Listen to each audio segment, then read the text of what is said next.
एक धूर्त भाई ने अपनी ही सौतेली बहन का सौदा किया। प्रतिशोध की धधकती अग्नि में अंधे सौतेले भाई ने एक दिन अपनी बहन को सबक सिखाने का निश्चय किया। उसने निश्चय किया कि चाहे उसे किसी भी हद तक गिरना पड़े, चाहे कुछ भी करना पड़े, वो करेगा। दिवंगत पिता ने बेशक उसकी बहन को योग्य मानते हुए उसे अपना उत्तराधिकारी बना दिया, पर अब वो अन्याय और अपमान के इस विष को और नहीं पिएगा। उसने अपनी बहन को सिंहासन से हटाने के लिए राजा कालखंड के पास जाने का निश्चय किया। राजा कालखंड अपने नाम के जैसे ही अपनी दरिंदगी के लिए प्रसिद्ध था। वो इतना दुष्ट राजा था कि जिस भी राज्य पर हमला करता, न केवल उस राज्य पर अपना आधिपत्य घोषित करता, बल्कि उस राज्य की खूबसूरत स्त्रियों को चुनकर अपनी मनमानी करने के लिए उन्हें अपना गुलाम बना लेता। समस्त भारतवर्ष में उस समय कालखंड जितना दुष्ट और ताकतवर राजा दूसरा कोई भी न था।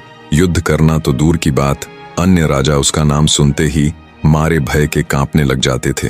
राजकुमार रुद्रसेन अपनी सौतेली बहन रुद्रलेखा को सबक सिखाने के लिए सीधा राजा कालखंड के राज्य में पहुंच जाता है और द्वार पर मौजूद प्रहरियों से कहता है कि वो अरण्यपुर राज्य से आया राजकुमार है, जो राजा महाराज के लिए एक खास प्रस्ताव लाया है।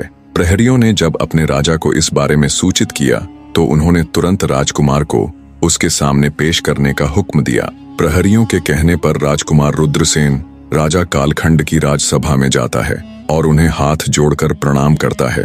राजा कालखंड बोले, कहो राजकुमार, क्या प्रस्ताव लाए हो? तब राजकुमार रुद्रसेन कहता है, महाराज, मैं अरण्यपुर का राजकुमार हूँ। मैं वहाँ के सारे भेद जानता हूँ।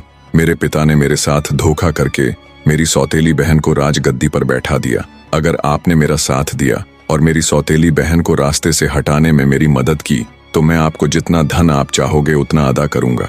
राजकुमार रुद्रसेन की बात सुन राजा कालखंड घिनौनी हंसी हंसकर भौहें चढ़ाते हुए बोला, क्या सोचकर तू यहाँ आया है कि मैं थोड़े से धन के लालच में तेरे पीछे पीछे चल पड़ूंगा? राजा कालखंड की बात सुन राजकुमार रुद्रसेन थोड़ा घबराया और फिर अपने आप को संभालते हुए सोच विचार कर बोला, क्षमा करें महाराज, अगर मेरे मुंह से कुछ ऐसा निकल गया हो जिससे आप आहत हुए। मैं अपने राज्य के सारे भेद जानता हूँ।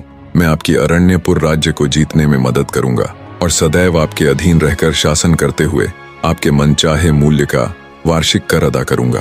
राजकुमार रुद्रसेन की बात सुन कुछ सोचते हुए राजा कालखंड बोला, मैं तुम्हारी मदद करने के लिए तैयार हूँ, पर मेरी एक शर्त है। सुना है तेरी बहन रुद्रलेखा अद्भुत सौंदर्य की जीती जागती प्रतिमूर्ति है। अगर मुझे वो पसंद आई तो मैं उसे सदा के लिए अपनी दासी बना लूंगा।